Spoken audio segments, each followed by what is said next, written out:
Bien, ¿cómo están? ¿Qué me cuentan? ¿Cómo van? ¿Cómo les fue con las lecturas? ¿Cómo les fue con los esquemas conceptuales? Cuéntenmelo todo. Bien, pero un poquito larga la lectura, pero estaba interesante. No, esas lecturas no son largas. Bien, No, estuvo entretenida. ok. Bien, hoy quisiera que, bueno, por favor, les pido que por favor quienes tengan cámaras las enciendan, porfa, no me dejen aquí hablando con un montón de foticos y letricas. Vamos a empezar entonces un poco revisando los esquemas em, y vamos a poco a aprender cómo se hacen esos esquemas conceptuales, que hoy tenemos pues un chance con ese tema. Lo otro es que vamos a asignar reseñas y reacciones para lo sucesivo en la clase, ¿vale? Entonces, si por supuesto, nos queda el tiempo, vamos a conversar de las lecturas, pero primero vamos a ver los esquemas. Entonces, Alexander, porfa, comparta la pantalla. Alexander Guzmán. Ah, bueno, está por ahí Fernando, el representante del curso.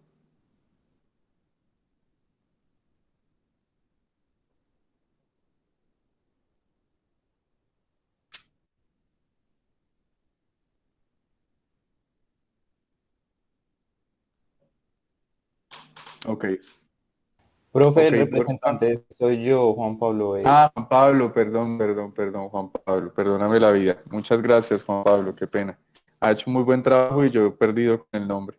Juan, esto, porfa, ¿puede compartir el link para la asistencia? Ya lo comparto. Muchas gracias. Bien, entonces, ¿quién quiere compartir su esquema conceptual para que conversemos del asunto?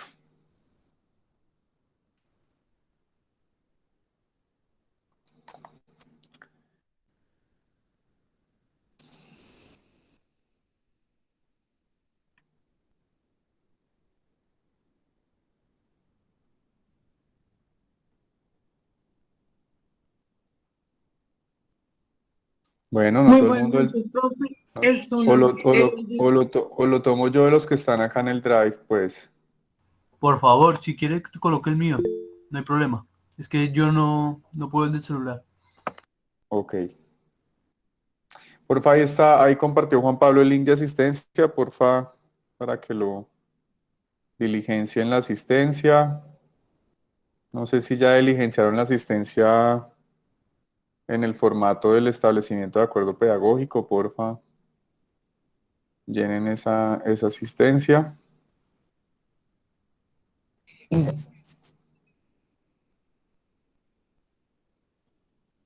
Y qué pena, Fernando, me equivoqué de link, ya les envió el que es. ¿qué pasó? ¿Qué pasó? ¿Qué pasó?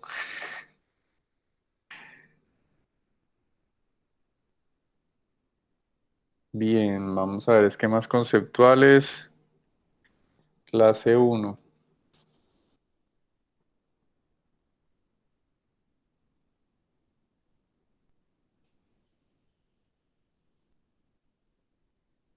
Ya ahora sí están Bueno, en pues chat. los veo todos, los veo todos súper sofisticados.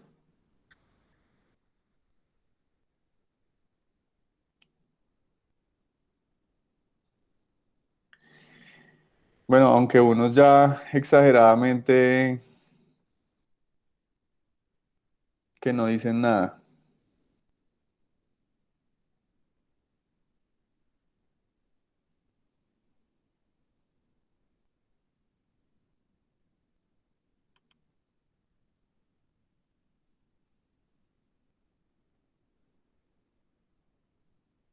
Bueno, ya veo uno chévere para proyectar.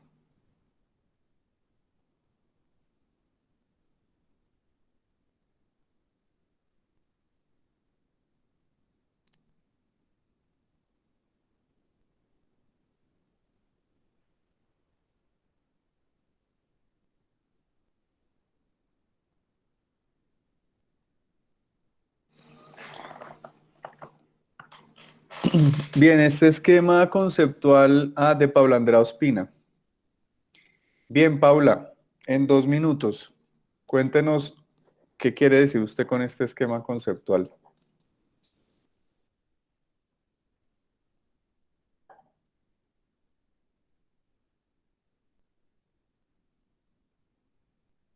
Paula, ¿está?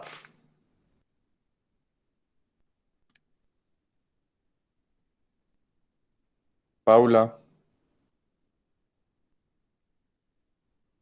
¿no está? Bien, vamos a buscar otro entonces. Profe, ya está dando el audio y la cámara. Ok. Mire, Profe, ¿grabamos la clase? Sí, porfa. Ya lo pongo a grabar.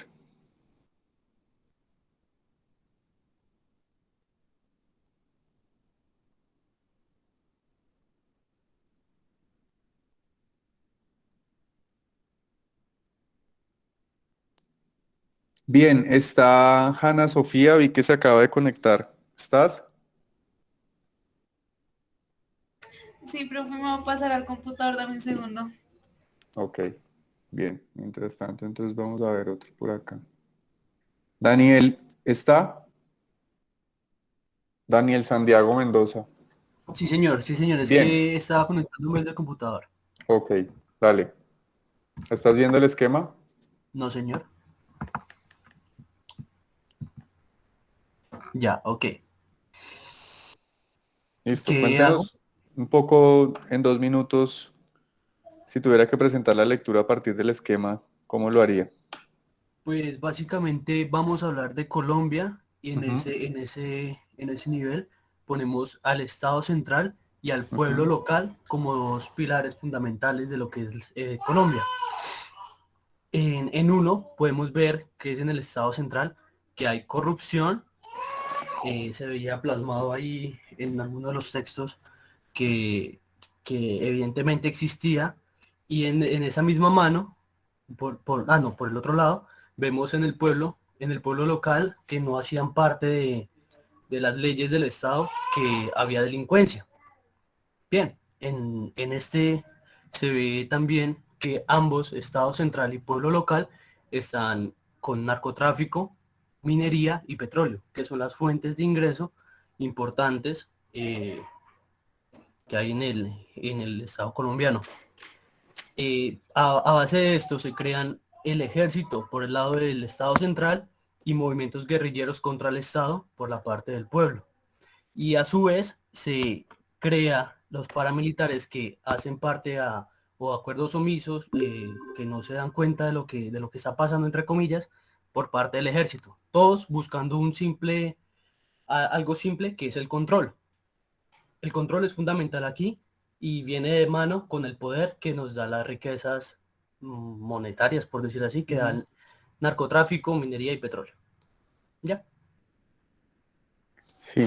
Bien, me parece que los conectores, por ejemplo, este de movimientos guerrilleros contra el Estado tiene un conector con paramilitares. Uno podría confundirse y pensar que los guerrilleros son los mismos paramilitares y por supuesto que no lo son. Todos los conectores tienen ida y vuelta. Creería que los paramilitares debieran tener una conexión directa, no sé, con el Estado, con el ejército, con el narcotráfico, o a no ser que uno ponga un pequeño conector que diga algo así como se enfrenta con tal. Bien. Me parece que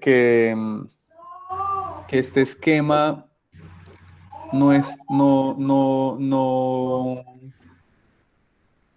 me parece que es un poco,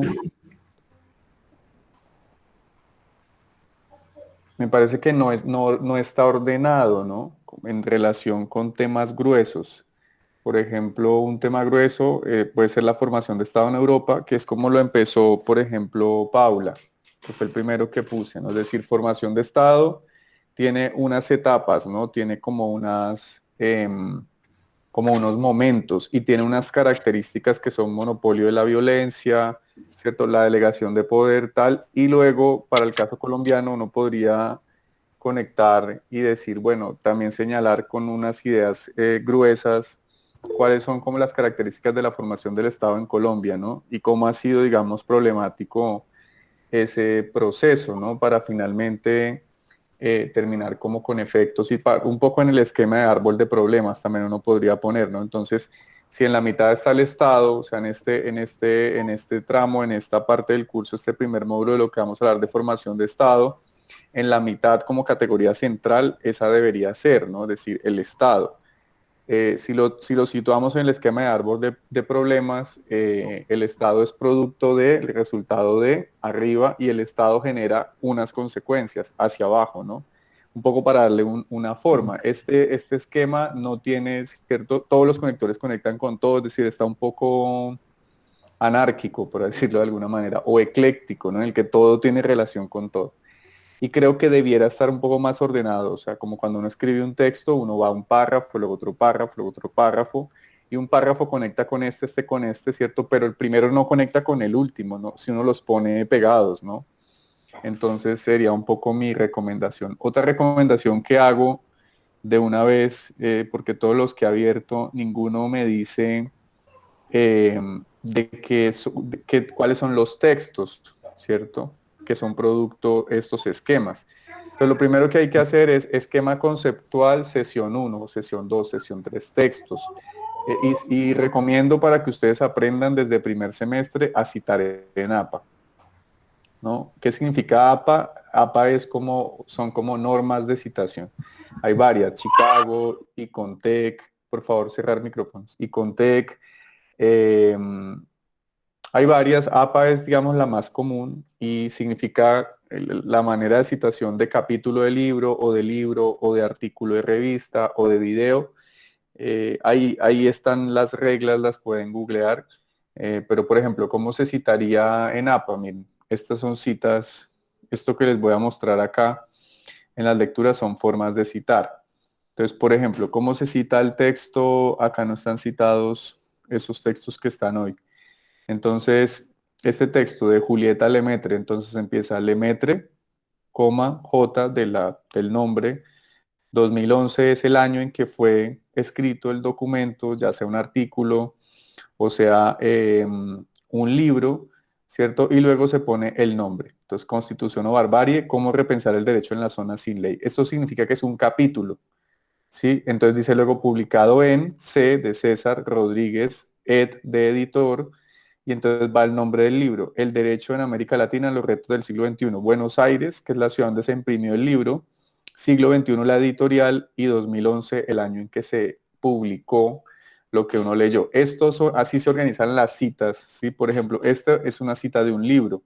Arias y Goldstein, 2011 también es la publicación. Violent Democracies in Latin America, Duke University Press. Es la editorial, ¿no? De la Universidad de Duke o de Duke en Estados Unidos. Esto es un libro, ¿no? Este es un capítulo del libro. Polyarchis and the Unrule of Law in Latin America, a Partial Conclusion de Guillermo O'Donnell, ¿no? SF significa que no tiene fecha, que uno no puede consultar la fecha en que fue publicado, entonces pone SF. En significa que otras personas editaron el libro en donde está. Entonces, J. Méndez es Juan Méndez y el mismo Guillermo O'Donnell de And Rule of Law in Latin America University of Notre Dame Press.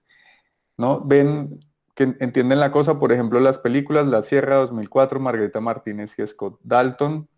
Igual acá, Margarita Sergé, bueno, esta es otra forma de citación, están revueltas.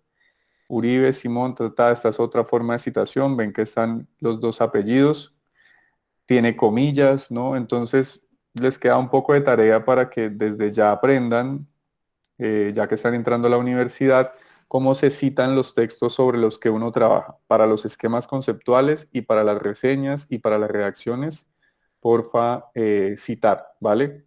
¿Entendido?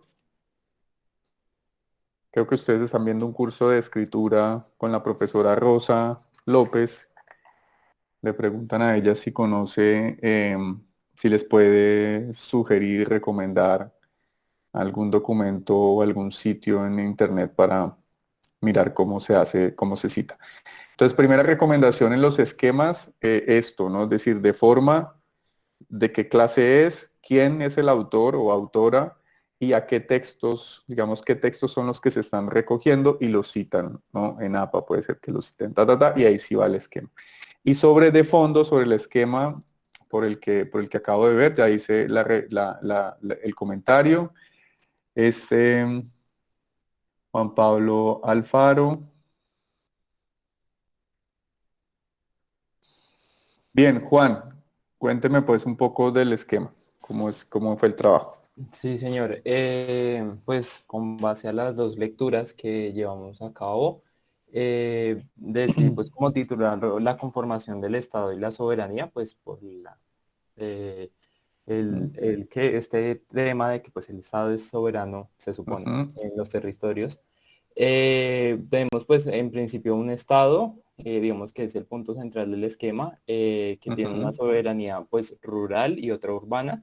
Digamos que en un principio ejerce esa soberanía en el ámbito rural por la coerción de los territorios y en el ámbito urbano, pues por medio de la tributación, de los impuestos y de esta manera como que lleva a cabo un control, por decirlo así. Por otro lado, tenemos también desde el mismo Estado unas instituciones democráticas, un poder judicial que también pues ejerce, valga la redundancia, ese poder, y la política, esa política que lleva, digamos, a una clase de burocracia y clientelismo y que por ende lleva a un abandono estatal que, digamos, alguna de las consecuencias o unas de las tantas consecuencias de ese abandono estatal, tanto en lo rural como en lo urbano, es esa violencia, esa incidencia de los grupos armados y posteriormente el narcotráfico, ya en los años 80, 90. Ok, ok, Juan, está muy bien. Como ustedes se dan cuenta, Juan ubica la categoría central que es Estado y digamos desde el punto de vista de la formal, o sea, uno reconoce que, digamos, la categoría central por cómo está dibujada, expresada, es el Estado. Aquí, digamos, hay un error un poco más conceptual y es, digamos, definir soberanía como, digamos, como de manera, como si la soberanía fuera un poco en lo rural y en lo urbano, ¿no? Soberanía es un concepto clave en la formación del Estado moderno que es, digamos, como el punto de llegada o más como un Estado, o sea, para ser Estado tiene que ser soberano o no es un Estado. Y para ser soberano, pues tiene que tener unos atributos, ¿no? Que tiene que ver con la población, con el territorio, con el monopolio de la violencia, que es uno central, digamos, en la teoría, en la sociología política y la gente que empezó a pensar, digamos, el Estado como categoría, digamos, desde el punto de vista del poder y la dominación, por ejemplo, Weber. Pero eso, digamos, tiene que ver con cómo está leyendo uno, ¿cierto? Las lecturas y tal, y cómo construye esto, pero me parece que está muy bien identificar el Estado, digamos, como la categoría central en las dos lecturas, digamos, el problema de la formación, y estas lecturas tienen dos elementos, ahora voy a entrar a presentarlas, pero dos elementos claves. Uno, la formación del Estado en Europa, que en lo que me parece que Fernán González y Mauricio García Villegas están de acuerdo, digamos, por el corpus teórico, ¿cierto? Sociológico, filosófico que están leyendo.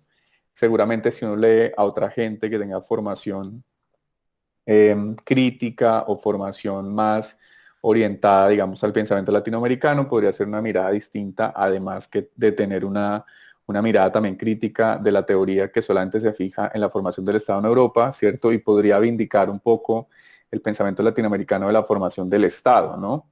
Pero Mauricio García Villegas y Fernán González están de acuerdo, digamos, en esta lectura, eh, ¿cierto? Tilly, Norbert Elias, Gellner, bueno, los grandes teóricos de la formación del Estado y del poder estatal, ¿no? Michael Mann, entre otros. Y por eso, digamos, es claramente diferenciable en las dos lecturas la mirada sobre la formación del Estado en Europa, una lectura un poco crítica de que las élites, digamos, los emprendedores del Estado, las élites estatales que han construido, que han sentado las bases de lo que hoy es Colombia, se hayan, digamos, esforzado por copiar tanto, ¿cierto?, a Europa, digamos, al Estado que había en el siglo XIX cuando se había hecho la Revolución de Independencia, o los dos modelos conocidos, ¿cierto?, el Estado norteamericano y el Estado europeo, Rousseau, digamos, desde el punto de vista de la filosofía política, Rousseau como el gran pensador del Estado unitario francés, y por el lado, digamos, norteamericano, Jeremy Bentham como el gran pensador liberal, utilitarista, ¿cierto?, del Estado federal norteamericano, que es un Estado distinto desde el punto de vista político y organizativo. Pero al fin y al cabo, digamos, la institución central, digamos, que coordina el orden social, ¿sí? Entonces, si hacemos una revolución de independencia y éramos una colonia y hemos expulsado al colonizador, la pregunta aquí es ¿qué somos nosotros, ¿no? Y qué queremos ser? Tengo dos modelos, productos de dos revoluciones, como la que hemos hecho acá, la Revolución Francesa de 1782, la Revolución Norteamericana de 1776, que han generado, ¿cierto?, una formación estatal para la definición del orden social, y es, digamos, lo que tienen los independentistas, digamos, los criollos en Colombia. Estoy hablando, por supuesto, de Simón Bolívar y de el general Santander, bien conocidos en todas las plazas y billetes del país. Entonces las lecturas tienen ¿cierto?, la mirada sobre cómo se formó el Estado moderno, particularmente en Europa, particularmente en Francia, y un poco una crítica, ¿cierto?, sobre cómo ha sido el trasegar, la trayectoria de la formación del Estado colombiano. Entonces uno podría dividir el esquema en esas dos partes, porque de eso es que tratan las dos lecturas, y tratar de conectar, ¿no?, creativamente, por supuesto de manera imaginativa, esas categorías centrales, ¿no? Es lo que podría decir. Entonces, segundo consejo, segunda recomendación: no hay un buen esquema si no hay una buena lectura de los textos, ¿sí? Es un ejercicio un poco engañoso, porque uno diría, bueno, pues está muy fácil, ¿no? Es decir, yo me leo esto y gabarateo un esquema. No es fácil, no es fácil, porque entonces partimos de leer bien, de saber leer los documentos, ¿no? Y sabiendo leer, sé cómo desmenuzarlo de manera, digamos, súper detallada, y los puedo esquematizar, ¿cierto? Los puedo poner en un esquema. Eso es un reto, ¿no? Es importante que lo tengan en cuenta. Voy a revisar un esquema más. Uno, dos. No sé si alguien se postula, quiere que le revise su esquema, o si lo hago aquí, pues. Paula, dale, tienes la palabra. Listo, buenas noches. ¿Pongo Pues el como tuyo otra vez? decía, sí señor, el primero. Ok, acá está.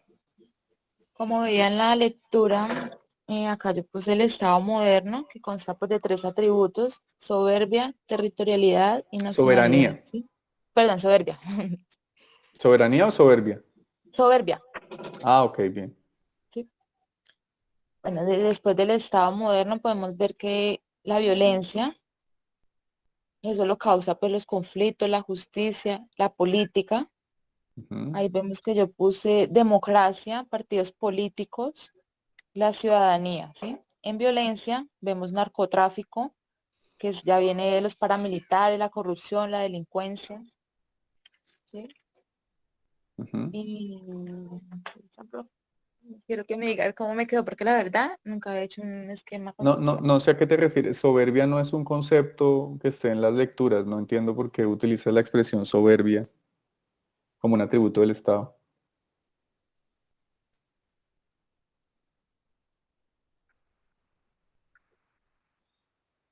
No, me quedó como Soberanía, groggy. profe, Ah, es soberanía. soberanía. Sí, Ah, sí, bueno, sí, por eso te dije soberanía. soberanía de principio y listo. Ujú.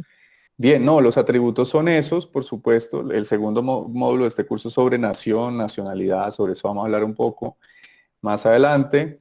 Yo habría separado, digamos, la formación, digamos, el Estado moderno, digamos, el proceso europeo, ¿cierto? Digamos, el proceso un poco, vean la trayectoria que construye Mauricio García, ¿cierto? Sobre lo que se llama brokerage, patrimonialización, nacionalización, ¿no? Especialización. Son cuatro momentos clave, cuatro categorías en las que uno puede dividir la formación del Estado en Europa. Eh, Y de otra parte separaría el caso colombiano, ¿no? Me parece que en el caso de los dos uno podría poner como, por ejemplo, violencia un poquito atrás, ¿cierto? Porque en esa lectura de la teoría belicista de Tilly, que ambos citan, tanto Fernán como Mauricio, la violencia es como generadora del Estado, ¿no? De hecho, vamos a leer para la próxima clase cartas de batalla de Valencia Villa, que tiene, digamos, que muestra cómo en el caso colombiano fueron importantes, pues, primero la guerra de independencia, y eso es, o sea, la independencia del producto de la violencia política, y las guerras civiles, digamos, como interminables, como la antesala de la definición de un momento constitutivo, cada vez que hubo un momento constitutivo del Estado colombiano en el siglo XIX. Entonces, violencia, ¿cierto? Estado europeo, Estado en Colombia, y uno podría un poco separar los dos procesos para que no pareciera como violencia, narcotráfico, como que en Europa también hubiese sido así, ¿no? Lo hubiese como de alguna manera como separado. Es mi caso, pero me parece que está bien que en este esquema estamos viendo relaciones como de causa-efecto, ¿no? Entonces, Estado, soberanía, territorialidad, nacionalidad, violencia, conflicto, justicia, política, es decir, por ejemplo, narcotráfico, paramilitares, corrupción, delincuencia, ¿no? Entonces, se corresponden unas con otras y eso me parece que está bien, como esa relación de causalidad un poco que quiere mostrar el esquema.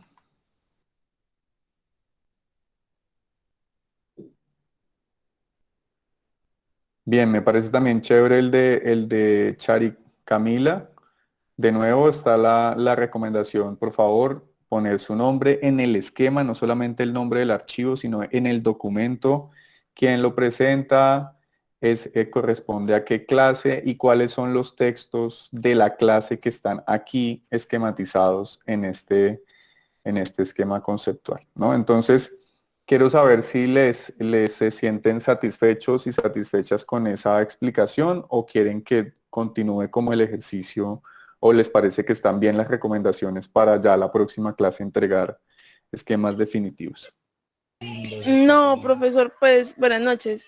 La verdad sí me gustaría como que nos explicara un poquito más, porque, o sea, yo hice mi esquema, pero pues no me sentía bien porque era la primera vez haciéndolo. Sí, Estaba un pues poquitico perdida. sí, lo primero que quiero decirles es que hay que hacerlos, es decir, eh, entre más escépticos y más inseguros e inseguras, yo no me van a alcanzar las 16 clases del semestre para que se sientan los más inseguros tranquilos de que van a hacer un buen esquema, ¿no? Es decir, reitero las recomendaciones. Lo primero, hay que leer bien todo, ¿cierto? Lo segundo es que hay que ordenar las categorías, como un poco parecido al ejercicio de las reseñas. Vean que ustedes van a hacer 2 veces este ejercicio. Cuando hacen reseñas también deben identificar cuál es el argumento central del documento y cuáles son, digamos, los argumentos que sostienen, ¿cierto? Esa tesis central. Y eso lo van a tener que hacer escrito en 2 o 3 cuartillas, ¿sí? Entonces, si estoy reseñando el texto de Mauricio García Villegas, ¿cuál es el punto central de ese texto? ¿Cómo se ha formado el Estado colombiano? ¿Sí? A la luz de, entonces, ¿qué es lo primero que hace el autor? Presentar un contraste con la formación del Estado en Europa, que tiene las siguientes características, estas, ¿cierto? Para más adelante argumentar que la formación del Estado en Colombia ha tenido las siguientes características, es decir, el esquema conceptual tiene claramente la misma estructura de la reseña, ¿sí?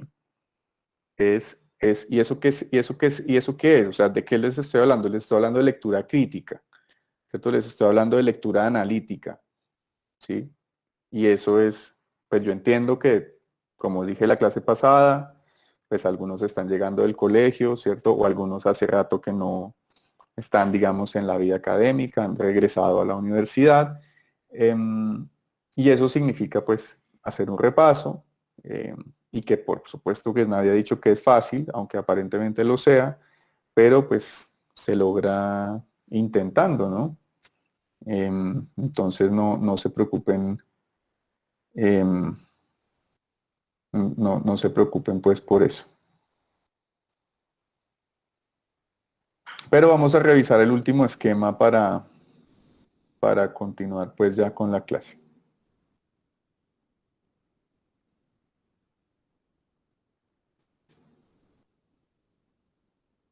¿De quién es este, por ejemplo? ¿No? Ah, es de Lisette Caterini. No está marcado en Sí, el profe. texto. Igual, ¿no? La misma recomendación para que se den cuenta también de esto. Es decir, esto sirve y yo les pido por favor, no, las personas que de pronto por las cuales hago este comentario, pues no se achanten. Es decir, esto hace parte de lo que tiene que ver con aprender, ¿cierto? A hacer trabajos universitarios, ¿cierto? Entonces, pues no se hace así. Es decir, uno al profesor le marca el trabajo, ¿cierto? O sea, y le indica qué es lo que está haciendo, a qué clase pertenece, esta es la tercera vez que lo digo. Entonces, por favor, que no pase más en esta clase ni en ninguna otra. Es decir, a uno de los profesores no le manda trabajos de cualquier manera. ¿Cierto? Uno, así como los profesores preparamos clase, los tratamos a ustedes con respeto y no damos clase de cualquier manera, ¿no? Entonces, esto para que sirva para todos y para todas, también la manera como se presenta un trabajo, ¿no? Desde el punto de vista formal, no solamente de fondo.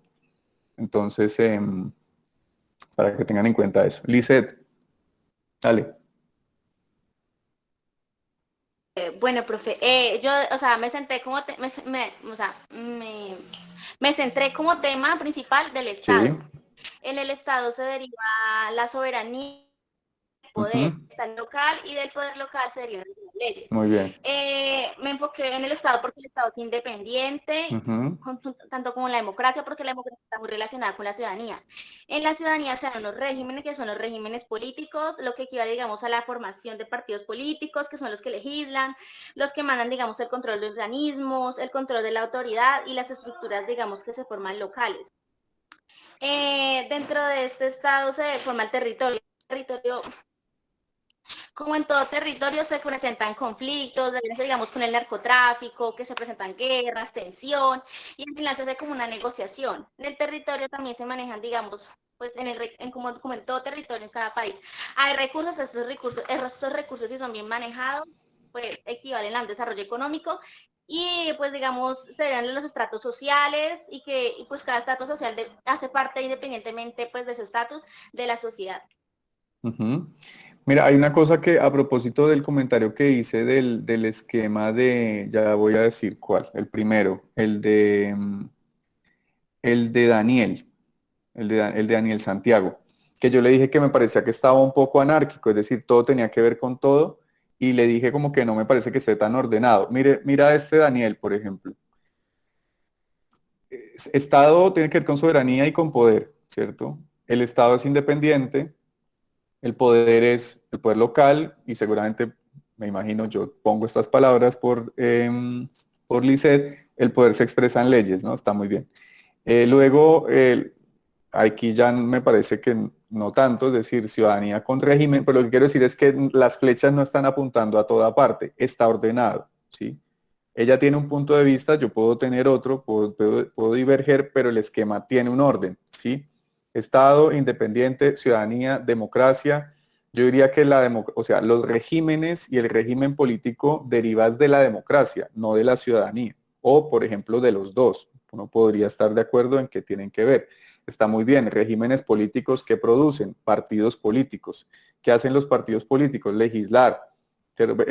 O sea, está bien porque tiene orden, ¿no? Uno podría estar en desacuerdo con que esto tenga que ver con esta otra cosa o que esto sea la causa de esta otra cosa.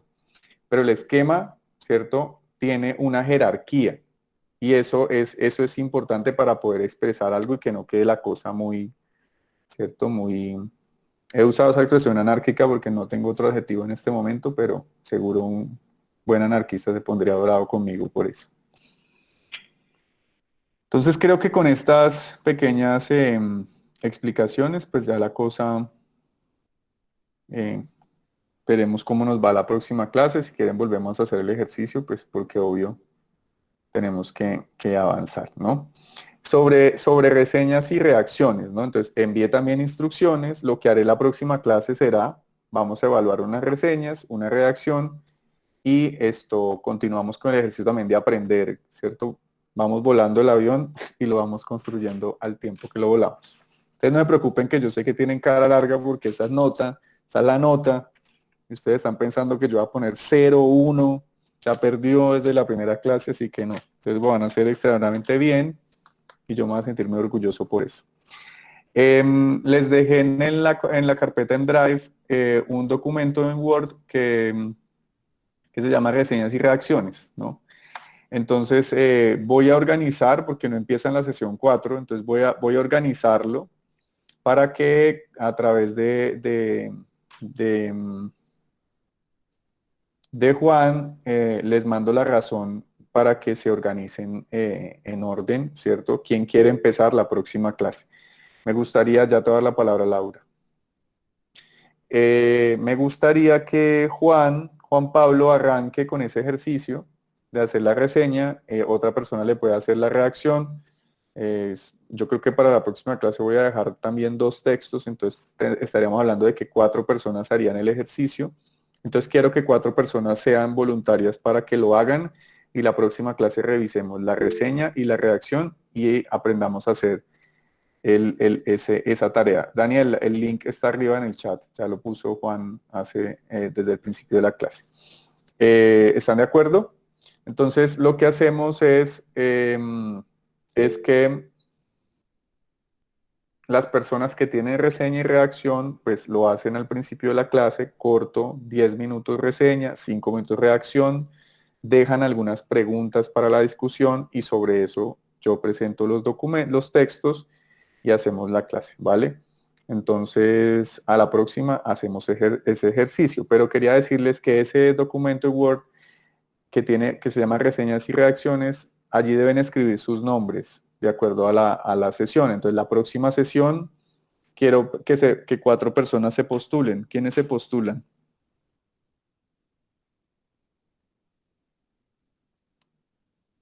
No, profe. Se postulan, listo, ya voy a decir quiénes tienen las manitos delante. Entonces se postula Cristian y Juan Pablo, para que porfa Cristian y Juan Pablo hagan reseñas. ¿Quiénes quieren hacer reacciones? Luisa, Fernanda, porfa Juan, toma nota, y Jennifer. Listo, entonces tenemos Juan Pablo y Cristian hacen reseñas, y Jennifer y Luisa Fernanda la otra estudiante, sí, hacen reacciones. Bien, muchas gracias por haberse postulado. Entonces la próxima clase hacemos este mismo ejercicio, pero con las reseñas y las reacciones. Bien, ahora sí, Laura, discúlpame ya, tienes el uso de la palabra. Profe, de pronto usted me puede enviar o el representante el link de Drive, es que a mí no me abre desde WhatsApp ni desde acá el chat, porque el perfil de la universidad, pues el Gmail de la universidad me quedó como perfil de trabajo. Entonces cuando lo abro desde WhatsApp, pues no me entra el Drive según eso del trabajo, o sea, no me deja abrirlo con el Gmail institucional. Ay, profe, por 2, a mí también me pasa lo mismo que a ella. Pues yo lo voy a poner para el link. Lo organicé para eso. Me parece muy bien que organicen, porque a partir de la próxima clase las reseñas deben estar. Recuerden, porfa, Cristian y Juan Pablo, reseñas tienen que estar el domingo. Hoy es lunes, el domingo deben estar en la carpeta. Me ponen un correo, me dicen simplemente ya, o sea, como que me pueden poner en copia o alguna cosa para que yo ya sepa que la subieron. Y la reacción, Luisa y Jennifer, debe estar el lunes al mediodía. Por favor, anoten esas cosas. Ya te doy la palabra, Juan. Profe, Porfa, anoten esas cosas. Reseñas se suben el domingo hasta las 6 de la tarde, puede ser. Y las reacciones al mediodía. ¿Por qué se hace ese ejercicio, Jennifer, Juan Pablo, Cristian y Luisa? Porque las reacciones deben ser sobre las reseñas. Recuerden eso, es decir, Luisa y Jennifer no pueden hacer reacción si Juan Pablo y Cristian no han subido el domingo, y así sucesivamente hasta que se termine el semestre. Entonces, el estudiante que tiene reseña está arrastrando al que tiene reacción. Si no sube la reseña, no hay reacción. Es decir, que el estudiante que no hace reacción, pues bueno, no tiene la culpa. Así que este también es un ejercicio de solidaridad con sus compañeros y compañeras. Juan, dale. Profe, ¿la reseña es sobre los 4 textos o sobre...? No, esos no son los textos, Juan. Yo voy a reorganizar eso, porque esa no es la sesión 4. Entonces, fresco. Yo los voy a modificar y ya los pongo en orden. ¿Listo? Pero Luisa. se hace sobre esos textos. Que Sí, supongo. la Listo. reseña, no, la reseña se hace por texto. O sea, como voy a dejar dos, entonces su merced tiene asignado uno y Cristian tiene asignado otro. Jennifer tiene asignado uno y Luisa tiene asignado otro. Listo, gracias. Y todos, ¿y qué hacen todos los demás? Todos los demás, y ustedes incluidos porque ustedes hacen reseña y esquema conceptual. Pues todo el mundo lee todos los textos, ¿cierto? Porque de todos los textos hay que hacer el esquema, ¿sí? Solamente que en una oportunidad durante todo el semestre van a hacer esquema y reseña, esquema y redacción, pero va a ser una vez en todo el semestre. Todas las clases, ¿cierto? Van a ser solamente esquema.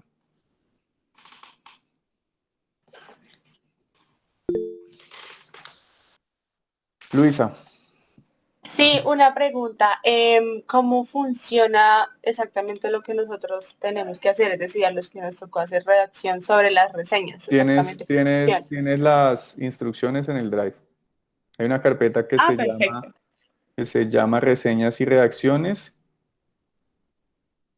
Y, no, espérame que las instrucciones. Ya voy a crear voy a crear ya mismo una carpeta que se llame, no, espera, voy a hacer algo. Ya te voy a organizar esto.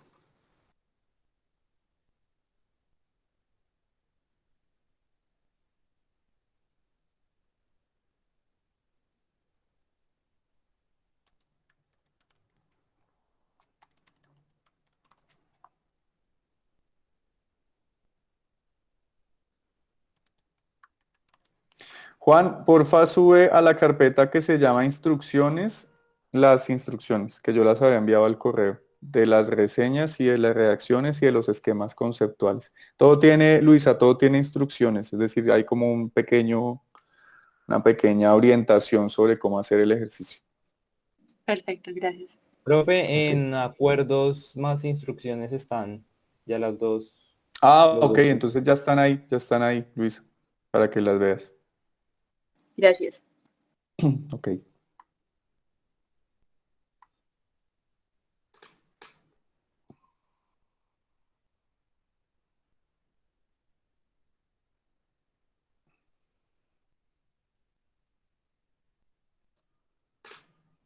Bien, entonces voy a hacer la presentación de las lecturas y si hay alguna pregunta estoy atento.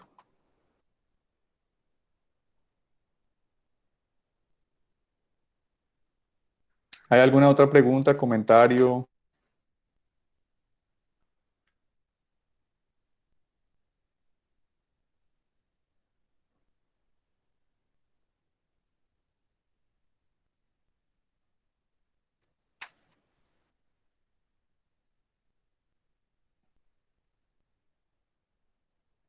¿Ninguna?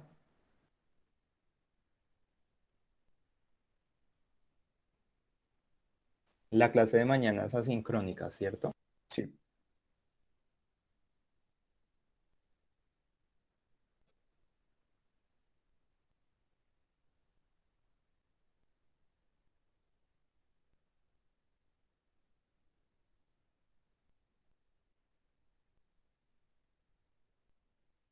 Bien, yo voy un poco a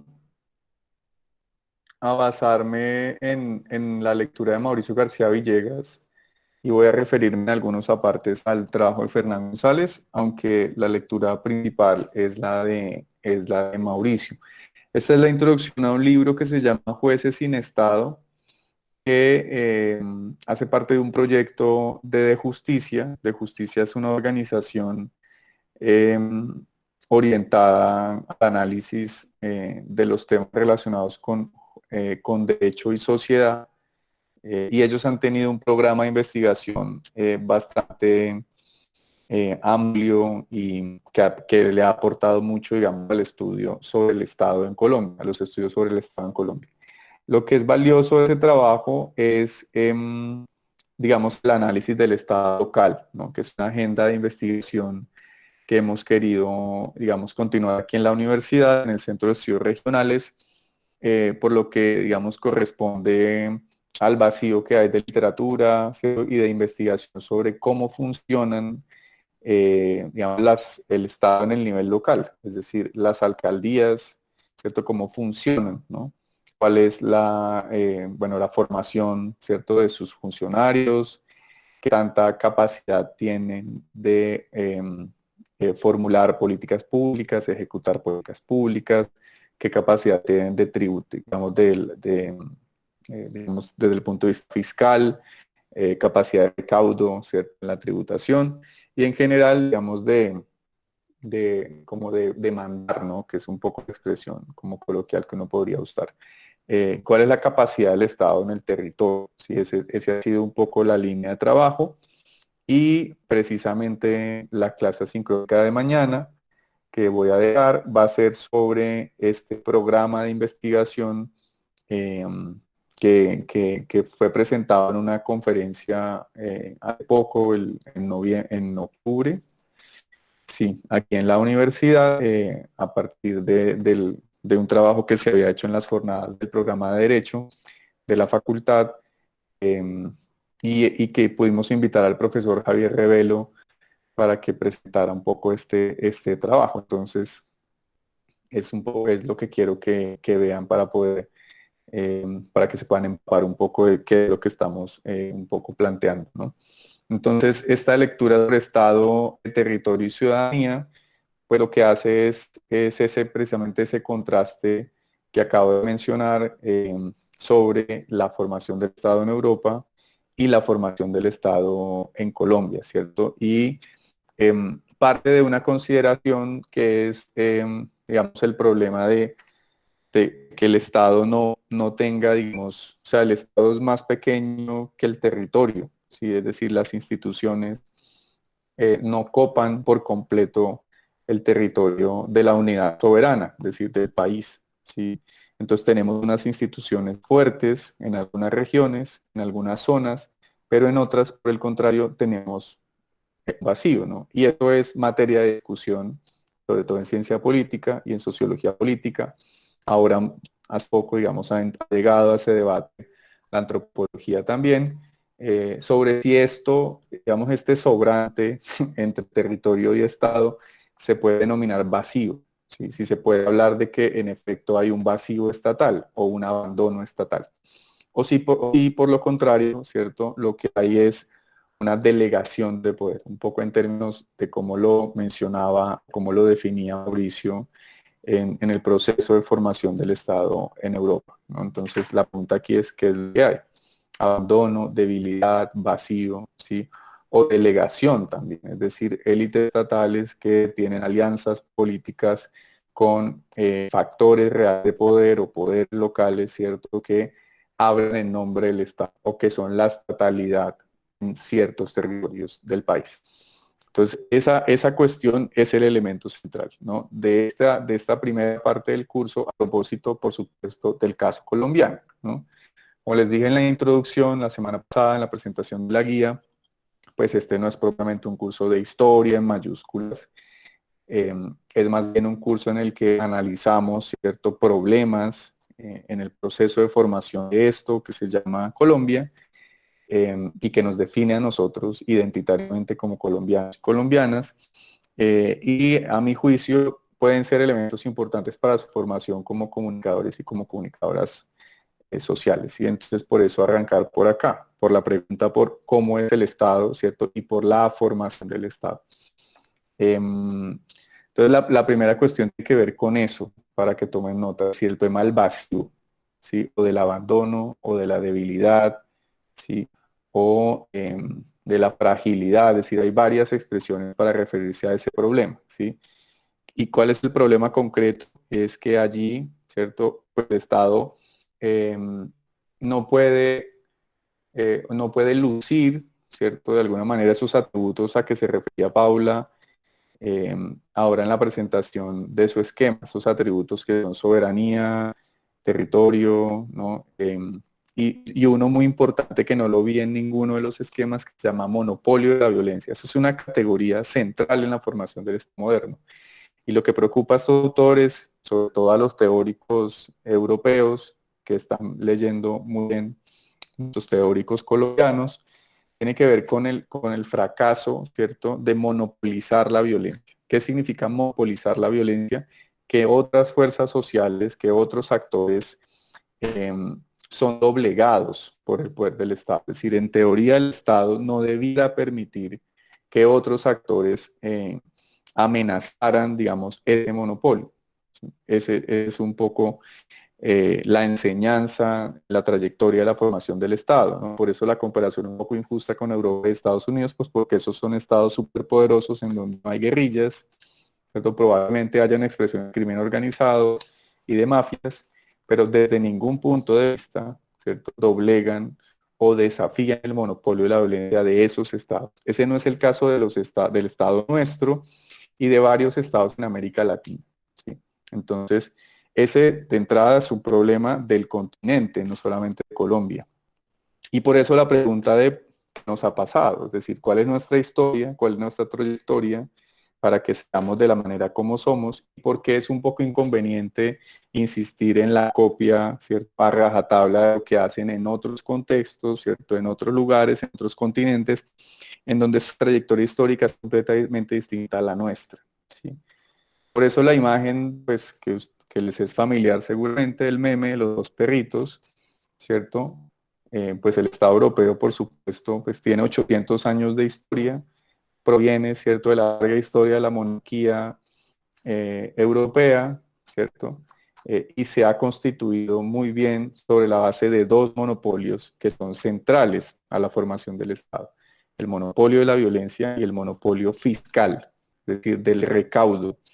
Uno y otro tienen todo que ver, ¿no? Lo que piensa Charles Tilly, el teórico que citan estos dos autores permanentemente y que es, digamos, quien aporta esta beta analítica para pensar o para comprender la formación del Estado moderno, ¿cierto? Es que para hacer la guerra, o sea, la sociogénesis del Estado tiene que ver con las luchas, ¿cierto?, de competencia por el control, por el monopolio de un territorio. Pero cuando se monopoliza, se coloniza, es necesario, ¿cierto?, tener una infraestructura fiscal que permita mantener a ese ejército invasor, ¿cierto?, que ha logrado la colonización o que ha logrado digamos, que una fuerza pueda anexar un territorio para sí. Por ejemplo, la corona española aquí en América, pues, ¿qué hacía? Pues encontró rápidamente oro y plata, y lo que hizo para poder mantener esa infraestructura de gobierno colonial, ¿cierto?, fue extraer recursos de acá que se iban directamente a la corona, pero que se devolvían eventualmente en forma de armas, ¿cierto?, y de insumos para poder sostener un ejército acá y un esquema de gobierno colonial, ¿no? En el proceso de formación de Estado en Europa, pues igualmente, ¿no? Si no hay minas, ¿cierto?, pero tienen que cobrar impuestos para poder sostener un esquema de gobierno que por supuesto está sentado sobre el ejército, pero que también tiene expresiones de tipo político, ¿cierto?, como un corregidor, un oidor, es decir, una estructura de personas que por supuesto obedecen a un rey. Todas las series de ficción que ustedes se han visto, desde Juego de Tronos hasta no sé, la última película que me vi en Netflix sobre esta guerra entre Enrique V de Inglaterra y Carlos III de Francia, pues tiene que ver con eso, ¿no? Es decir, estas guerras, sobre todo medievales, están en función de eso, ¿no? La conquista, ¿sí?, la guerra, que solamente se podía, digamos, apagar cuando habían matrimonios, ¿cierto?, que permitía que esta y este se casaran para que ya se volvieran familia, entonces no guerrearan entre sí, más bien se unieran para guerrear con otros y seguir anexándose más territorios. Pues termino con los estados que tenemos hoy. Por eso es central la violencia, ¿cierto? Por eso dice Tilly y suscriben Mauricio García Villegas y Fernán González: la violencia es un elemento constitutivo de la formación del Estado, ¿cierto? En Europa lo fue, ¿cierto? Y en Colombia lo es también, lo será también. Lo que pasa es que somos distintos y ahí pasan elementos, digamos, ahí hay raíces culturales, hay procesos históricos, es decir, nosotros fuimos colonizados por una fuerza invasora, lo que es hoy Francia, Inglaterra o Alemania no habían sido colonizados como lo habíamos sido nosotros, habían estado guerreando permanentemente, se hicieron en la guerra, vinieron las fronteras a través de la guerra, nosotros en cambio recibimos fronteras y un esquema de gobierno establecido sobre el que simplemente los criollos y la república se montó. Sí, Simón Bolívar no se disputó las fronteras, quiso ser una república de 5 naciones, pero las élites ecuatorianas, venezolanas, peruanas y colombianas se zafaron de ese proyecto, pero las fronteras estaban bien establecidas, de hecho con Brasil en ese momento era propiedad de la corona portuguesa. Pero ese es un elemento, la violencia, ¿no? Y por supuesto el monopolio de los impuestos. ¿Qué es lo que pasa con el Estado latinoamericano? No el Estado colombiano, el latinoamericano, que no tiene esos monopolios, es que ha tenido mucha dificultad para mantenerlos. Por una parte, guerras intestinas, crimen organizado, guerrillas y paramilitares también que ejercen el monopolio de la violencia en ciertas zonas, ¿cierto?, del territorio. Y por otra parte, fuerzas sociales, por ejemplo, para dar un ejemplo pequeño, digamos, la gente que no quiere pagar impuestos, no solamente los pobres, sino sobre todo los ricos que no pagan impuestos por las riquezas que tienen y que prefieren mandarlo a paraísos fiscales y esas cuestiones, ¿no? Hay ciertas partes en donde eso no pasa. No quiero decir que en Europa seguramente sí y en Estados Unidos sí, pero ver las noticias, por ejemplo, sobre lo que está pasando con Shakira y estas estrellas en España que no quieren pagar impuestos y que montan fundaciones y esto y que tienen ahora un problema, ¿no? Esa es una manera de expresar y de defender que el Estado defiende este monopolio, digamos, fiscal de los tributos, porque el Estado se mantiene de eso. Sí, eso es, digamos, la base de los recursos públicos. Entonces ese monopolio es clave. Porque el Estado colombiano es este perrito llorón, ¿cierto? Porque no tiene mando en el territorio, porque acá los ricos no pagan impuestos y porque fácilmente pueden desafiarlo militarmente con una guerrilla, ¿no? Es un poco es por supuesto una caricatura, es un meme, pero es una manera de expresar esas dos trayectorias distintas en la formación del Estado, ¿no? No sé si hasta acá hay alguna pregunta. ¿Ninguna? No, señor. Ok. Bien, estas son las 4 fases que les mencionaba que habrían podido estar en los esquemas un poco para organizar como las ideas, ¿no? Pero entonces esta primera etapa de la formación del Estado en Europa, que se llama patrimonialismo, tienen que ver con lo que Norbert Elias llama luchas de competencia libre, a las que me refería ahora, es decir, como en las series de ficción y las películas de ficción que narran estas historias en las que se enfrentan ejércitos a muerte y después de que se enfrentan y se pierde o se gana una guerra, se casan estos con otros y se forman alianzas para mantener, digamos, una monarquía, ¿no? Eso en realidad, de acuerdo con Norbert Elias, está en un libro que se llama El proceso de la civilización y lo que hace Tilly, que está estado ahí, que se llama Estado en Europa, fue un poco en esa línea, ¿no? Es decir, luchas incansables hasta tanto se consolidan grandes monopolios territoriales, monopolios de violencia, es decir, grandes ejércitos y unidades territoriales que van paulatinamente convirtiéndose en unidades administrativas. ¿Por qué? Porque necesitamos gente que pueda manejar el ejército y que pueda manejar los tributos y la riqueza. Y eso, cuando es propietario de 1000 hectáreas de tierra, pues necesitas mucha gente, necesitas documentos, necesitas oficinas, necesitas burócratas, funcionarios, y así se va consolidando, ¿cierto?, esto que tenemos hoy, que ha venido, por supuesto, en un proceso de sofisticación tremendo. Eso también se puede leer en un trabajo de Michel Foucault que se llama La historia de la gubernamentalidad, y en varios, como por ejemplo la historia biopolítica. Michel Foucault es un filósofo francés muy, muy importante que pueden buscar en Google y les sale 50.000 millones de resultados si les interesa la filosofía. Este segundo momento de la formación del Estado en Europa, que se define como Broadage, que no tiene traducción, y que supone, digamos, una manera de gobierno indirecto sobre el territorio. Es el gobierno indirecto, que es un poco lo que Fernán González analiza para el caso colombiano en relación con las clientelas, ¿cierto?, los poderes locales, es decir, cuando el poder central no tiene absoluto control, ¿cierto?, hasta las fronteras del territorio, manda a través de otros. Cuando has hecho la guerra y la has ganado, pero no puedes sostener tu ejército, ¿cierto?, invadiendo un territorio, lo que haces es hacer alianzas, ¿cierto?, con mercenarios y otros poderes que pueden gobernar en nombre tuyo, a cambio, por supuesto, de tributos, ¿no? Pues en el caso colombiano, que reflexiona Fernán, es que ante la debilidad del poder central y el Estado, lo que se ha hecho históricamente es delegar el poder a través de otros. Entonces, caudillos, la propia iglesia, ¿cierto?, otros han ejercido el poder estatal, pero no ha sido formalmente el Estado a través de sus funcionarios, ¿no? Esto pasó en Europa entre 1400 y 1700, ¿sí? Esto de gobernar a través de intermediarios, que eran nobles, mercenarios, burgueses, ¿cierto? Porque no había capacidad del Estado central, ¿cierto?, de tener control, o como diría Michael Mann, de tener poder infraestructural, hasta, digamos, de penetrar el territorio, hasta las últimas consecuencias, pues, a nivel capilar, como diría Foucault.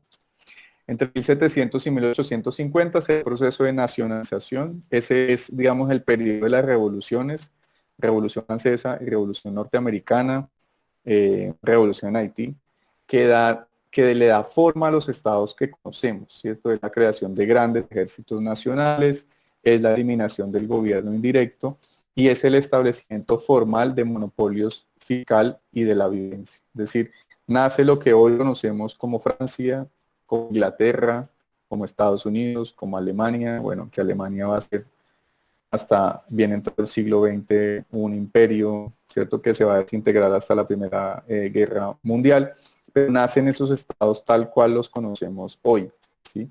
Y por supuesto el Estado colombiano, que no se llamaba Colombia, sino Nueva Granada en 1810, y es, digamos, la emergencia en el mundo, ¿cierto?, de esta forma de organización social. Quiero que un poco se detengan a pensar eso, es decir, esto que se llama Estado, de lo cual ustedes tienen en su cartera, su billetera, una cédula de ciudadanía que les acredita como nacionales del Estado colombiano, no existía hace un poco más de 200 años. Es decir, sus tatarabuelos probablemente, o un poco más atrás en su árbol genealógico, no conocieron esa forma, o si tenían un tatarabuelo que vivió toda la vida en algún lugar en donde nunca llegó un funcionario y nadie con una bandera o con un discurso dar en nombre de algo que se llamara Colombia, ¿sí? O sea, eso no había pasado, ¿no? De hecho, hasta la Guerra de los 1000 días, que tuvo su capítulo, por supuesto, en el Tolima, mucha gente no se reconocía, ¿no?, propia. ¿Por qué? Pues porque había una constitución conservadora que había que combatir, ¿no? Y no se reconocía como nacional, ¿no? Además, se estaba peleando un gobierno federal, entonces se sentía era de Cartagena o de Antioquia o del Tolima Grande, pero no de la unidad nacional que se llamara Colombia. Entonces, este es el momento de formación, este es el momento de génesis de lo que hoy son los estados, ¿cierto? De esto en lo que están conformados esta entidad supranacional que se llama Naciones Unidas, ¿cierto? O que, digamos, es la base de las relaciones internacionales hoy en el mundo, ¿sí? China no se relaciona con Antioquia, se relaciona con Colombia. China no se relaciona con el América de Cali, se relaciona con Colombia. Estados Unidos se relaciona, ¿cierto?, de hecho, esa es la dificultad que tiene Palestina, Israel. No sé si ustedes son muy jóvenes y le estoy hablando en chino sobre Palestina, Israel, el conflicto allá, y el hecho de no ser reconocido como Estado. Eso es un problema hoy, ¿cierto? Eso fue también lo que empujó los conflictos sangrientos durísimos como el de Yugoslavia en los Balcanes, ¿cierto? Y el que muchas regiones, eso que fue Yugoslavia, se quisieran separar para ser estados independientes, ¿cierto? Y definirse como unidades territoriales, constitucionales y nacionales. Entonces, este es el momento de emergencia y a partir de 1700 ya no va a haber otra forma en el mundo, ¿cierto?, de organizarse, ¿cierto?, que no sea la de los estados. Y en eso estamos hoy, ¿cierto? Por eso nosotros llegamos a ese lugar. Y por eso es tan complejo un poco si no tenemos esa trayectoria que la hayamos asumido así, ¿no? Así como otros países también, probablemente el África, que están recientemente fundados y recientemente independizados. No sé, Croacia también en Europa, Bosnia, Herzegovina, Kosovo, que son estados nuevos, son estados jóvenes. El nuestro tiene 200 años después de la independencia. Esos tienen 50 años, 60 años, 20 años, ¿no? Entonces, he allí como ciertos problemas, ¿cierto?, en su organización también. Y finalmente, el periodo de especialización hasta hoy, que tiene que ver con la especialización de los monopolios de poder, el fortalecimiento de órganos de representación política, ¿cierto?, y el aumento del poder regulador. Pienso yo también la sofisticación del régimen político, que es la democracia, ¿cierto? Es este momento en el que también se está refinando la forma Estado de Derecho, Estado de Derecho. Yo sé que les estoy hablando un montón de cosas que muy probablemente ustedes no conozcan, tienen un curso de problemas políticos, les toca también googlear, buscar cosas, quienes son curiosos, inquietos, pues pueden buscar. Pero este es el momento también de sofisticación del Estado de Derecho, ¿no? O sea, hay una transición con las revoluciones entre lo que se llama antiguo régimen, que es la monarquía, y el Estado absolutista, es decir, el rey, que es el en sí mismo el Estado, y el Estado de Derecho o el nuevo régimen, ¿cierto?, que es lo que logra construir la Revolución Francesa. De nuevo, la violencia, porque la revolución fue fundamentalmente violenta, ¿no? Fue una guerra interna en Francia para que finalmente quitarle la cabeza al rey y poder montar esta forma que tenemos hoy como Estado, es decir, un poder ejecutivo, un poder legislativo y un poder judicial, que era lo que representaba todo en sí mismo, en su persona, el rey, ¿no? Desde el nuevo régimen o el Estado de Derecho, se supone entonces que nadie está por encima de la ley es, digamos, el imperio del orden social. Y luego vendrá sofisticándose, como dice Tilly, cada vez más esa forma. Pasamos de Estado de Derecho a Estado Social de Derecho. Y hoy en Colombia, a partir de la Constitución de 1991, tenemos Estado Social y Democrático de Derecho. Y eso tiene implicaciones políticas, eso tiene implicaciones normativas, ¿cierto? Eso tiene un montón de implicaciones, incluso desde el punto de vista del reconocimiento de la identidad, ¿cierto?, de ciudadanos y ciudadanas que se reconocen como miembros de pueblos étnicos, ¿cierto?, que conforman la unidad nacional, pero que tienen sus propias costumbres y que por eso tienen un reconocimiento diferencial, como por supuesto estoy hablando de indígenas, afros, gitanos, ¿cierto?, otro tipo de poblaciones que se reconocen no mestizas, que es lo que somos, creo yo, la mayoría de quienes estamos en este curso, y que no tienen, digamos, o que se reconocen dentro de otros rasgos culturales, pero que están dentro de la unidad nacional. A ese nivel de sofisticación ha llegado la forma Estado, ¿no? Y es aquí donde estamos y por eso es importante empezar por acá.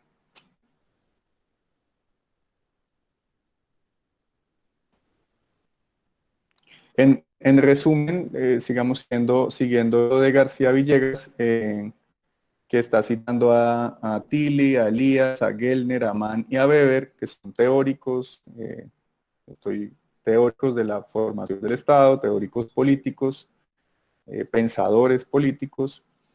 En resumen, se puede hablar de una tendencia progresiva hacia la concentración del poder militar y fiscal en una entidad centralizada, el Estado, gestionada burocráticamente. Gestionada burocráticamente significa a través de personas, de funcionarios. Soy un burócrata, por ejemplo, que trabajo para el Estado, para una universidad estatal, es decir, para el Estado, y gestionamos, digamos, su funcionamiento, ¿no? El Estado en general está formado por burócratas, desde el presidente de la República hasta las personas, digamos, de menor escala salarial y, digamos, desde el punto de la jerarquía administrativa. Todos somos el Estado, conformamos el Estado, ¿no? Y lo ideal es que seamos eso, burócratas de Estado y no de un gobierno para no hacer política en nombre del Estado con los recursos públicos y garantizar entonces el cumplimiento de la ley, ¿no? Y que para todo el mundo, y que la ley no tenga, digamos, favoritismos para nadie, porque supone que los funcionarios somos funcionarios del Estado, no del gobierno de turno. Pero pues eso ya sabemos que tiene distorsiones con las elecciones, el clientelismo, que es de lo que vamos a hablar más adelante. Una apretada síntesis de esta historia, dice Mauricio García Villegas, podría ser contada de la siguiente manera. En el siglo XVI el Estado se sobrepuso a las fuerzas sociales existentes, es decir, a los notables, a los señores, a los gamonales y demás actores sociales que detentaban el poder local. Y de esta manera logró pacificar la sociedad. En los siglos XVII y XVIII, la burguesía, en alianza con sectores populares, logró imponer una cierta democratización del Estado. Estamos hablando de la Revolución Francesa. Finalmente, entre finales del siglo XIX y el siglo XX, el Estado, presionado por los movimientos sociales, logró imponer cierta igualdad material entre las clases a través del reconocimiento de los derechos sociales. Estamos hablando del Estado social de derecho. ¿Cierto? Entonces, el Estado en el siglo XVI, ¿cierto? Que es el producto un poco de la normalización del poder de algunos señores que monopolizan la violencia y la riqueza y una gran cantidad de territorio. Estamos hablando de reyes, de monarcas, del antiguo régimen. Siglo XVI a siglo XVII. Entre siglo XVII y siglo XVIII, alianzas entre burgueses y clases populares para derrocar a ese señor, ¿cierto? Estado, que era el rey, y democratizar un poco ese orden social, ¿cierto? Lo cual implicó el nacimiento del Estado moderno y del Estado de Derecho, el rule of law, que es como la frase, como más se le conoce, la frase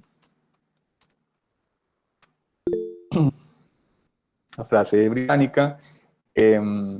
Y luego, más adelante, siglo XIX y siglo XX, digamos, con la emergencia de los movimientos populares, de los movimientos obreros, del marxismo, ¿cierto? De la gran filosofía social que atravesó todo el mundo, diría el manifiesto comunista, este fantasma que atraviesa Europa, nace, ¿cierto? Esto que en Estados Unidos se llamará Estado de Bienestar, y en el resto del mundo se llamará Estado Social, ¿no? Como una manera de ya no solamente democratizar el acceso al Estado, que es lo que permite el nacimiento de la burocracia, que ya no son los hijos del rey los que tienen el control de todo, o de la burguesía, sino que además ahora hay un reconocimiento de derechos sociales a partir de la primera década del siglo XX.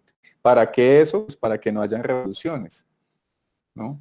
Lo que hubo en París en el siglo XIX, en la Comuna de París, fue el intento de una revolución obrera, una revolución proletaria que quería instaurar pues el comunismo, ¿no? Que es lo que pasa en Rusia y que es lo que pasa en China, ¿cierto? Que es lo que pasa en Cuba y que es lo que pasa en otros países donde la clase obrera en su partido político, el Partido Comunista, pues logra hacerse con el poder del Estado, ¿no?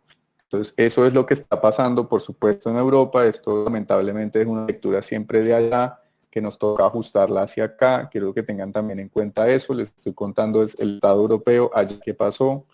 Uno de hecho lo puede ver en películas también y leerlo en la literatura, pero muy desafortunadamente no muchas cosas de acá, pero vamos a ir viéndolas de acá. Aquí en esa época de la que estoy hablando estamos en plena guerra de los 1010. ¿Hasta acá alguna pregunta?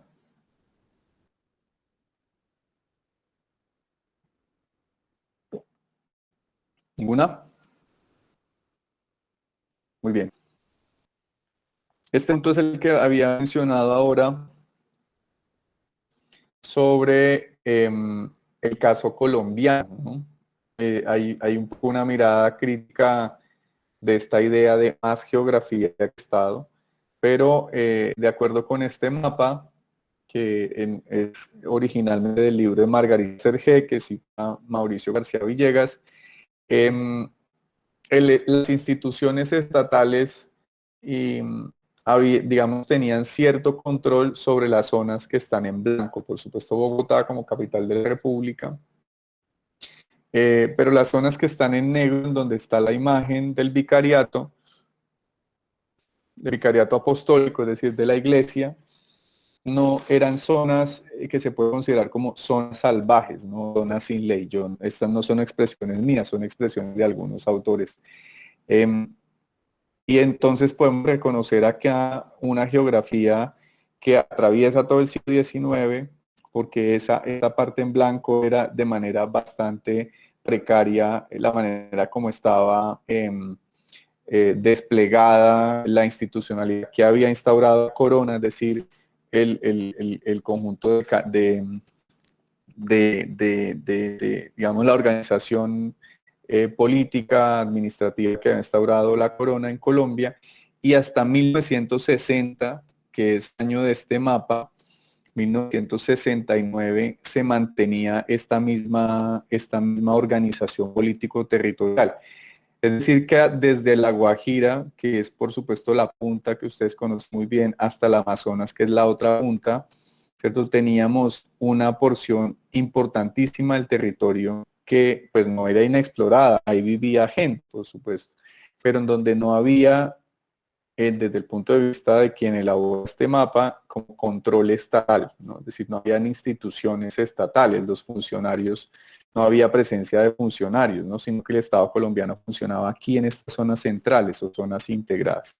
Entonces ustedes pueden ver ahí la Guajira, pueden ver ahí una parte del norte de Santander, pueden ver ahí lo que se llama la Serranía de San Lucas o la Macarena, que es la parte que está un poco horizontalizada acá. Les voy a mostrar, no sé si ven el puntero del cursor del mouse, pues está toda la parte, la margen izquierda del mapa, que es una parte del Urabá antioqueño, por supuesto el Chocó, el Cauca, Nariño, una parte importante de Nariño, por acá el Putumayo, ya esto Caquetá hacia la Amazonía, todo esto el Guainía, Baupés, José del Guaviare, Arauca aquí arriba, bueno, una parte importante incluso adyacente a Bogotá, que hoy es Arauca, y esta partecita pequeña por acá, probablemente el sur del Tolima, el norte del Huila y lo que es Balsillas y esta parte aquí. Entonces, es el gran mapa de Colombia que, como les decía ahora, digamos, es el que impulsa la discusión sobre esto que les había mencionado, ¿no? El vacío, la debilidad, la fragilidad, es decir, vamos a ver un poco en las lecturas que vamos a seguir abordando, la discusión sobre si es en realidad vacío o sobre si hay Estado. Lo que pasa es que también, ¿qué es lo que estamos entendiendo por el Estado? El Estado son las instituciones, es decir, es la alcaldía que ustedes ven ya con un parque y una Plaza Bolívar. El Estado son los funcionarios, o sea, el Estado es también un discurso, ¿no? Una práctica, el Estado qué es, ¿no? Y eso también parte, y es importante empezar a hacerlo, es una conceptualización sobre qué es lo que estamos definiendo como Estado, para poder afirmar que hay un vacío y que estas partes negras no hay Estado. ¿Estamos seguros de que no hay Estado? ¿Qué es lo que hay entonces, ¿no? Entonces ahí está un poco la discusión que se plantea García Villegas, ¿no? Y también le plantea a él desde un punto de vista más crítico. ¿Cuál es el caso de la formación de Estado en Colombia? Ya no estoy hablando de Europa, por eso decía que como las lecturas traen las dos partes, podrían los esquemas haberse, digamos, organizado igualmente, ¿no? La formación del Estado en Europa, Colombia, y poder unir algunos elementos. Bien, ¿cuáles elementos importantes podemos destacar de la formación del Estado en Colombia según García Villegas, ¿no? Pero les pido que por favor demos un break de 5 minutos, 8 minutos, nos levantamos un momentico de la silla, nos volvemos a sentar, tomamos agüita y ya. Pues en el caso mío, no sé ustedes si ya estén haciendo. Por favor, ya regreso, son las 9:26, 9:32 estoy acá. Un meme de Janfrey muy bueno. De los memes. Casi no me puedo volver a conectar. Bien. Sobre la formación del Estado en Colombia. Bien, cuatro elementos importantes para que tengan en cuenta, por favor. Ahora les muestro el meme de Janfrey. Si sobreviven hasta las 10 de la noche de esta clase, les muestro el meme de Janfrey. Bien, primer elemento, intermediarios locales entre lo legal y lo ilegal, ¿no? Que no tienen ningún incentivo para construir un proyecto nacional. ¿Qué significa intermediarios locales entre lo legal y lo ilegal? Que se pacta con estructuras clientelistas que están en la política o con criminales también, que están en función de garantizar el monopolio del Estado, no de la violencia, sino del Estado, del botín, ¿cierto? De la estructura estatal, a quien lo gestiona, ¿no? Del nivel central. Estamos hablando de nivel central, nivel territorial y la manera como se puede llevar, se puede garantizar el control. Entonces, si ponemos el mapa, otra vez el poder central, el nivel central Bogotá, no tiene la manera como, desde el punto de vista infraestructural, de llevar el Estado, de poner el Estado, ¿cierto?, sobre las fronteras, que hace pactar, ¿cierto? Entonces, con actores legales que pueden ser desde políticos, empresas multinacionales, que es lo que más le gusta a Bogotá, ¿cierto?, a ciertos expresidentes de la República, que en ciertas zonas conflictivas lo que ha hecho es permitir la explotación de recursos naturales y básicamente gestionar el territorio a partir de la explotación de hidrocarburos o de la explotación minero-energética, ¿cierto? Es decir, un poco la rapiña del territorio inexplorado y salvaje, ¿cierto?, que una multinacional puede ayudar a gestionar. Entonces, esos intermediarios locales, cuando no tenemos control, ¿cierto?, desde el nivel central, negociamos el control, negociamos la intermediación y el gobierno, ¿cierto?, de esas zonas en donde no tenemos como el chance, ¿no? Es decir, no tenemos como la oportunidad de tener el gobierno. Por eso digo del cura al narco, porque empezamos con la iglesia, pasamos luego los partidos políticos que tenían, por supuesto, expresiones locales. Algún autor dijo alguna vez que en Colombia los partidos políticos eran más fuertes que el Estado, y es verdad, es decir, en ciertos niveles, o sea, al nivel micro del territorio había militantes del Partido Conservador, del Partido Liberal, pero no había Estado, no había funcionarios. Luego eran más fuertes los partidos, ¿cierto?, y el Estado gestionaba a través de los partidos. De hecho, teníamos gobiernos de partido y entonces eran 4 años en que el Estado era absolutamente gestionado por el Partido Conservador o por el Partido Liberal, por eso se peleaban a muerte. Hicieron una guerra como la que hicieron a mediados del siglo XX, ¿no? Entonces pasamos del cura al político clientelista y finalmente al narco. Porque de lo que hay evidencia hoy es que también es muy eficiente alianzas con militares o con criminales, o que ponen la gente a votar, o que por lo menos controlan a la población en ciertas zonas que son estratégicas para los intereses del poder central. Entonces, primer elemento clave, no domesticamos los poderes locales. No hicimos como en Europa, en donde entre 1400 y 1700 se gobernaba con intermediarios, pero luego fue posible, digamos, instaurar el poder, ¿cierto?, del Estado en el territorio. En Colombia no ha sido posible eso, en zonas importantes del territorio. El segundo elemento, por supuesto, un monopolio de la violencia precario, ¿cierto?, que ha estado, de hecho, empeñado a aliados de turno en contra de enemigos de turno. ¿Qué significa esto? Aliarse con paramilitares para enfrentar guerrillas, luego enfrentarse con paramilitares digamos, en contra del poder del narcotráfico. Y ese, digamos, ha sido un poco la sin salida del Estado colombiano, como lo dice el profesor Gutiérrez Sanín, que lo vamos a ver más adelante. Y esto no estaba con los audífonos, ustedes me estaban escuchando, el milagro. Esto, como dice el profesor Gutiérrez Sanín, ¿cierto? Lo que han hecho las élites estatales un poco es aliarse con paramilitares para enfrentar guerrillas, pero luego cuando los paramilitares se vuelven superpoderosos, aliados con el narcotráfico, entonces enfrentan a esos paramilitares que habían sido sus aliados, y, o sea, es decir, es la guerra de no acabar, ¿no? Entonces, en todo caso, lo que se debilita sistemáticamente es el monopolio de la violencia, porque el Estado colombiano está continuamente enfrentando actores fuertemente armados, ¿cierto?, que no desaparecen y que han estado, digamos, históricamente en zonas eventualmente en donde no tienen una presencia importante las instituciones estatales, ¿no? Fronteras sin control, que ha sido de toda la vida una ventana de oportunidad para el tráfico de todo tipo de bienes ilícitos y de personas, por supuesto. Y finalmente, el problema de no tener un proyecto de nación, ¿no?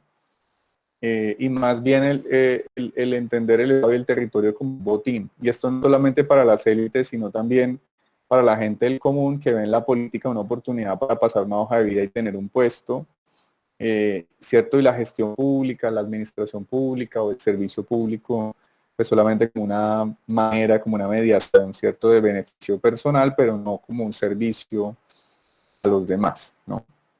Esos 4 elementos importantes desde el punto de vista de la formación de Estado, sobre los que quiero que tomen nota, sobre los que vamos a estar conversando y muy seguramente vamos a preguntar en talleres que van a ser útiles para la discusión, ¿cierto? Y para aterrizar como estos conceptos, estos elementos.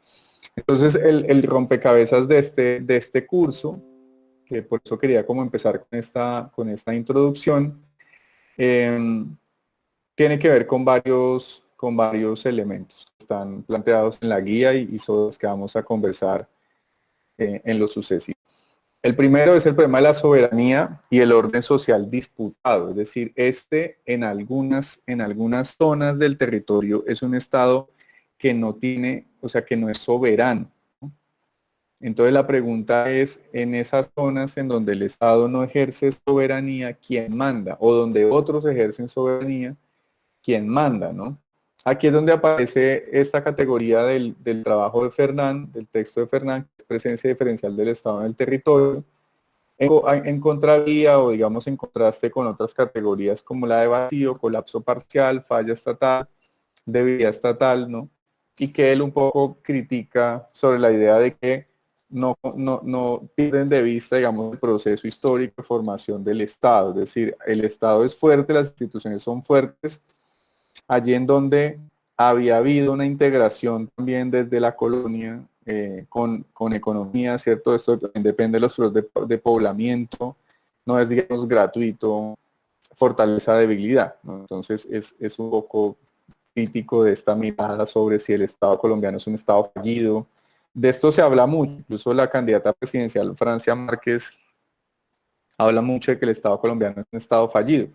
Vale la pena, digamos, pensarse esta discusión, ¿no? Yo entiendo que está haciendo política, uno entiende que está en campaña, ella viene además de una región bastante afectada por la violencia, que es el Cauca, que en donde el Estado, la forma del Estado es el ejército o las multinacionales, por supuesto que son promovidas por las élites estatales en Bogotá, que ven, ¿cierto?, el territorio siempre como un botín, y por eso para ella el Estado es un Estado fallido. Es claro, tiene razón. Pues uno en la comodidad de la teoría o en la comodidad de la universidad no le va a decir, oye, Francia, estás equivocada, porque Hernán González lo que... Claro, una cosa es el Estado que uno conoce en Bogotá o en Ibagué y otra cosa es el Estado que uno conoce en la zona rural del Cauca, en donde tienes, digamos, un nivel de conflictividad social, territorial, ¿no? Y de disputa de actores armados tremenda. Ella también dice una cosa que me parece tremenda sobre la democracia y es que, ¿cuál democracia o qué es la democracia para una mujer que tiene que trabajar todo el día y que cuando regresa a su casa se entera o se da cuenta o sea, le han asesinado a sus hijos, ¿no? O a uno de sus hijos porque, o sea, ¿qué es la democracia para ella? ¿No? Ese elemento que plantea Francia en el debate es importante porque es como, no desde el punto de vista de la teoría y las categorías, sino desde el punto de vista de la realidad vivida de la gente, ¿no? De lo vivido. Eso no se puede perder de vista en esta discusión. El otro elemento clave de este curso tiene que ver con la integración territorial y la unidad nacional, ¿no? Este contraste entre la democracia nacional, los autoritarismos subnacionales, ¿cierto? La delegación de poder, esto que acabo de mencionar ahora, y que sigue siendo, digamos, el norte en la manera como se ejerce el poder y la violencia en Colombia, ¿sí?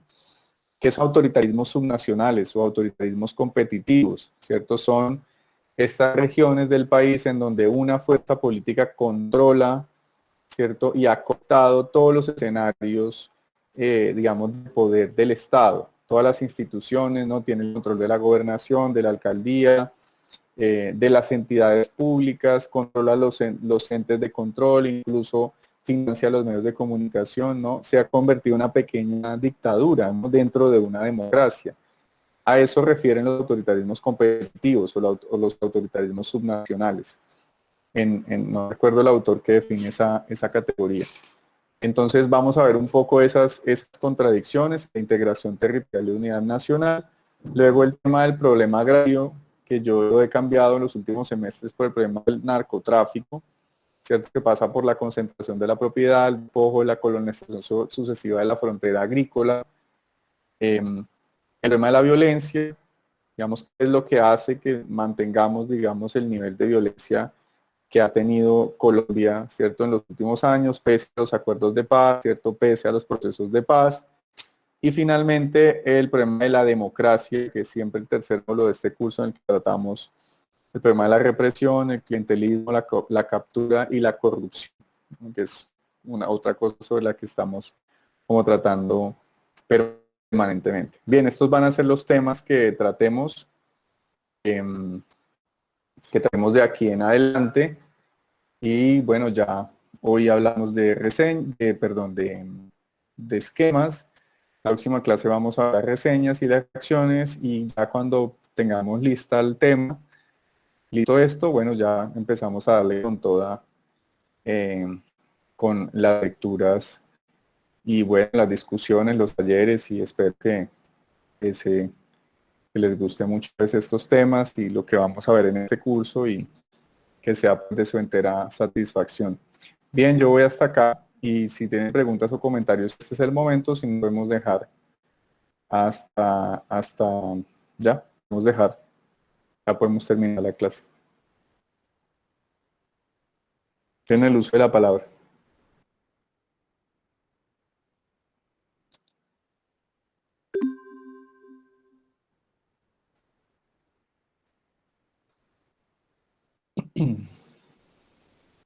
Profe, el meme. Ay, no, ese Janfrey ha dado para todo. Ahora se los comparto. Se va a compartir al Drive.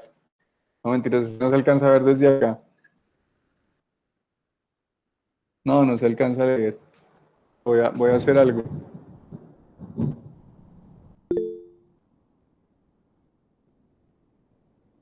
Vamos a ver si mi teléfono me deja hacer esto así tan sofisticadamente. Ah, sí, me va a dejar hacer. Copiar y pegar desde el teléfono y pegar en el computador.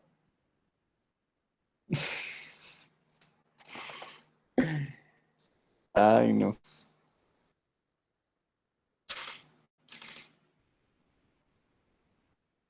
Bien, ¿no les gustó el meme o qué? Ay, ¿Por qué me bueno, parece perfecto. tan tierno ese niño? Es porque ya estoy seguro que ustedes no saben qué es el Parkway, y el Parkway, ¿sí saben qué es el Parkway? ¿Quién no sabe qué es el Parkway? Puede decirlo con confianza, con toda tranquilidad. Eso hace parte de la historia de Colombia. El Parkway es una zona de Bogotá en donde vive la gente que es pachamamista, feminista, merta y bien pensante. Es decir, la gente bien pensante de Colombia vive en el Parkway, o en Chapinero, ¿no? Entonces, o sea, el lugar es clave porque es la gente del Parkway la que es así. Entonces es como han criticado mucho a Janfrey y el papá, y bueno, y a los que están moviendo a Janfrey, porque lo que dicen es que este de que camina como hombre es machista. Es decir, le están como metiendo el machismo desde muy chiquito, ya tan pequeñito, y él, por ejemplo, en oposición, o sea, ¿qué significa que camina como hombre? No camina como marica, ¿no? Entonces es como, bueno, Janfrey están haciendo es un machista desde muy chiquito. Entonces la burla es como para que Janfrey, o sea, ante la lluvia de críticas, porque se está convirtiendo como un machirulo, Janfrey se deconstruye, que es la expresión que usa pues el feminismo y las nuevas masculinidades, se deconstruye y se va a ir al Parkway, o sea, se vuelve un bien pensante, para que lo dejen de llamar el niño que camina como hombre, es decir, como macho. ¿Cómo la ven? Toda la filosofía detrás que tiene ese meme.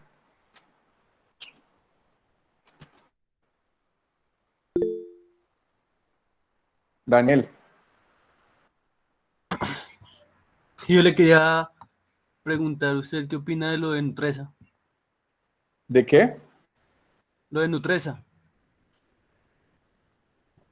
¿De qué, Daniel? Lo de Nutresa. Ah, la Lo compra de que... los Gilinski. Sí, señor. No, mira que no estaba como muy empapado de esa movida, pero los Gilinski pues sí se van a meter con toda y pues me parece que también es una movida dura porque el grupo, el GEA, pues es el grupo colombiano, ¿no? Es el grupo, la gran burguesía colombiana, la gran burguesía nacional. Y digamos, desestabilizar el GEA también es desestabilizar una estructura política. Porque el GEA, por supuesto, hace mucha política. Ha estado con Uribe, ha estado con Santos, ha estado con Fajardo, me imagino que ahora va a apoyar a Gaviria. Entonces los Gilinski también entran ahí duro, creo yo, a desestabilizar esa estructura, el sindicato gremial antioqueño, el sindicato empresarial antioqueño que ha sido tan fuerte históricamente. Pero no me he empapado mucho, la verdad, Santiago, no he estado como tan pendiente del asunto. No sé si al fin ya lo vendieron, tengo entendido que ofrecieron muy barato, es lo que sé. El lunes comienza la venta, ya oficial. Ok. Bueno, le pararé más bolas al asunto, gracias por la recomendación. Bien, voy a quitar ese meme de mi presentación de introducción. Muy bien, descansen y nada, nos vemos el lunes. Les voy a enviar mañana o más tarde, porfa, Juan, me recuerdas y en la clase asincrónica lo de las jornadas de derecho, eso está en Facebook. Nada, conversamos el lunes, por supuesto les envío las nuevas lecturas, todo el mundo debe leer, ya la próxima clase todo el mundo sube los esquemas conceptuales al Drive, esto ya estamos con todo, esto seguramente voy a crear una carpeta que se llame sesión 2, ahí suben los esquemas conceptuales a la 2, no nos confundimos con eso, la 3, la 3, la 4, la 4, y solamente entonces Juan Pablo, Cristian, Luisa Fernanda y Jennifer suben reseñas y reacciones de las lecturas que voy a dejar, que van a ser 2, y vamos avanzando, ¿listo? Entonces, la próxima clase nos volvemos a detener para revisar reseñas y reacciones. Solamente ellos 4, Alexander. A usted todavía no le toca el turno, fresco. Fresco que yo le aviso, hermano. Tenemos que hacer un video, hermano, en su canal de YouTube sobre alguno de estos temas de la historia de Colombia, hermano. Móntese un gran gospel sobre la independencia, sobre la formación del Estado, la nación. Yo creo que ahí se puede echar uno bien chévere.